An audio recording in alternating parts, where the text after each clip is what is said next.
Aussi faut-il tenir compte de cette problématique. Pour cela, il est possible que l'accord trouvé ne tienne compte surtout des intérêts des acteurs qui l'ont signé et non pas ceux que réclame la logique de la crise. Aussi, dans la solution d'une crise, il faut pouvoir filtrer les passions, les prises de position. Donc, sans écarter l'accord trouvé, je crois qu'il faut pousser plus loin l'imagination, la réflexion. La réponse à notre question se trouve dans la vertu du combit. Sous-titre, la vertu du combit.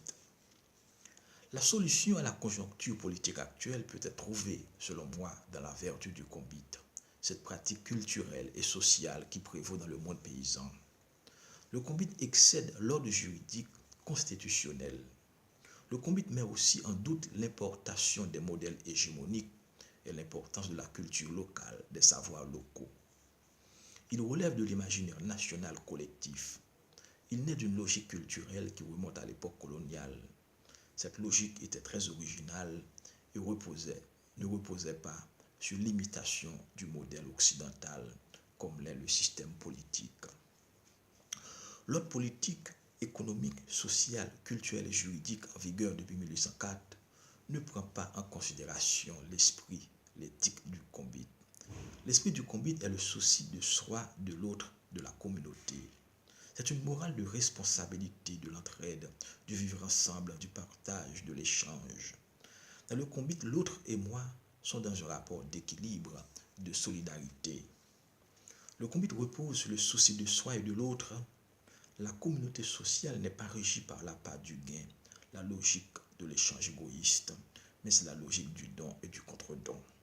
Ce qui soude la communauté n'est pas l'envie, mais le désir d'appuyer l'autre pour l'aider à résoudre un problème. Cet autre vient spontanément aussi en aide quand le voisin a besoin de son support. La logique du combit n'est pas politicienne. Elle ne cherche pas à donner des coups bas, à signer des accords de mauvaises intentions. Elle s'inscrit dans une perspective de la promesse et de l'obligation éthique. L'une des formes de manifestation du combit était Kitanago.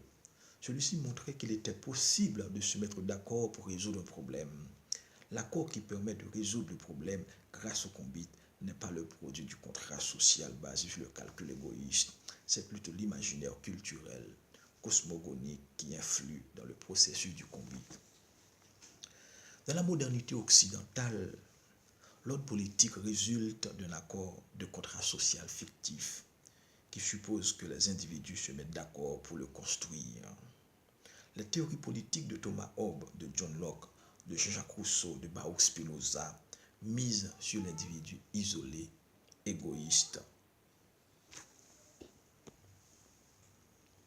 De même, les principes de la théorie de la justice de John Locke, comme réactualisation du contractualisme moderne, présupposent cet individualisme. En revanche, le combit va au-delà d'un simple accord volontariste, individualiste. Il repose sur l'imaginaire, sur un socle symbolique qui permet de souder une communauté sociale ou politique.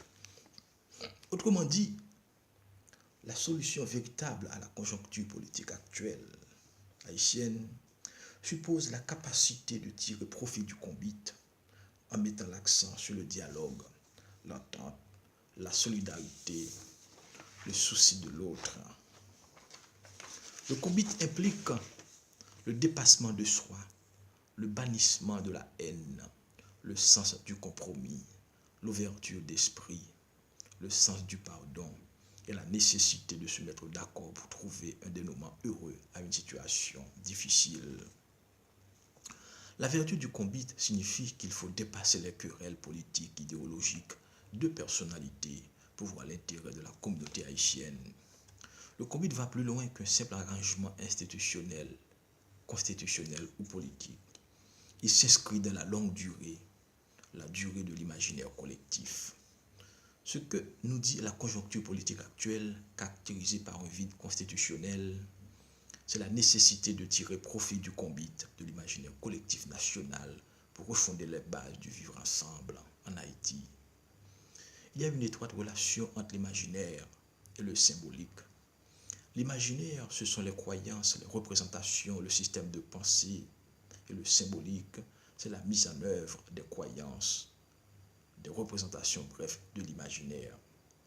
Ce qui est à la conjoncture actuelle, c'est le passage de l'imaginaire combite au symbolique, le sens du commun.